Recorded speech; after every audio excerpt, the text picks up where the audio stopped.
எவ்வளவு கேடுகட்டமா இந்த வைரமுத்துங்கிற ஒரு தீய சக்தி ஹிந்து விரோதி ஆண்டாள் நாச்சியாரை பேசினா நீங்க பாருங்க, எத்தனை கோடிக்கணக்கான மக்களை துன்புறுத்துறம மனசால. இந்த வைரமுத்துங்கிறதுக்கு ஒரு எக்ஸாம்பிள் சொல்றேன். நான் ஆண்டாள் நாச்சியாரை வைரமுத்து பேசின 4 நாள்ல எனக்கு சென்னையில இருந்து பார்த்தசாரதின்னு ஒரு நண்பர், அவர் ஃபோன் பண்ணி, சார் நீங்க மதுரை வரைக்கும் போய் டாக்டர் விஜயலட்சுமி நவநீத கிருஷ்ணன் அவங்கள நீங்க போய் பார்க்கலாமா? ஏன்னா அந்த அம்மா 4 நாளா சாப்பிடல, ஆகாரம் இல்லாமல் என் தாயால் ஆண்டாள் நாச்சியாரை இப்படி ஒருத்தன் பேசிட்டானே அப்படின்னு உணவருந்தாம இருக்காங்க.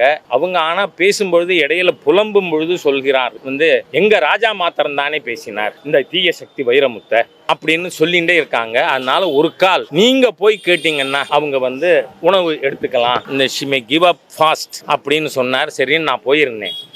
அப்போ டாக்டர் விஜயலட்சுமி நவநீத கிருஷ்ணன் அவர்கள் சொன்னார், நான் PhD பண்ணினதே ஆண்டாள் நாச்சியாரின் சரித்திரத்தில், அவர் வாழ்க்கையை பற்றி தான் நான் PhD வாங்கியிருக்கேன். ஆண்டாள் நாச்சியார் திருவரங்கம் போனதே இல்லை.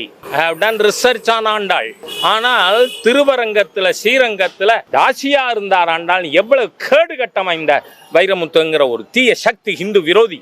அது யோசிச்சு பார்க்கணும். நம்ம இப்போ மதம் மாறலாம், ஒருத்தர் that's once own preference and choice. Udhayanidhi மாறினார். ஏன்னா நான் சொல்லலை, இது என்னோட இது எதுவுமே இல்லை கருத்து. உதயநிதியே சொல்றார், நான் கிறிஸ்தவன், நான் காதலித்து மணந்த என் மனைவி கிறிஸ்தவர், I am a proud Christian. Let you be a proud Christian. Why can't you allow us to be proud Hindus? ஆனா அந்த உதயநிதி என்ன சொன்னாரு, சனாதன இந்து தர்மத்தை டெங்கு மலேரியா கொசு மாதிரி கொல்லணும்னு.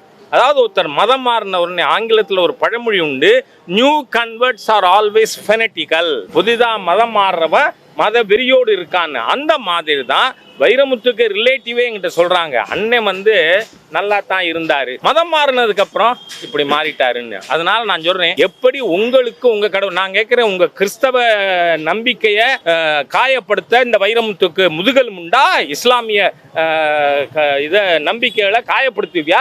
ஹிந்து நம்பிக்கை எப்படிடா பண்ணுவேன்னு கேட்கிறேன். நான் எப்படிடா பண்ணுவேன்? எவ்வளவு பெரிய அயோக்கியம். அதனால இந்த அரசாங்கத்தை சொல்றேன்னா, if you don't arrest this anti-Hindu, so anti-social element Vairamuthu, இதுதான் சப்ஜெக்ட். அடுத்த தேர்தலில் இந்த ஹிந்து விரோத ஸ்டாலின் அரசாங்கத்தை தூக்கி எறியணும்னு.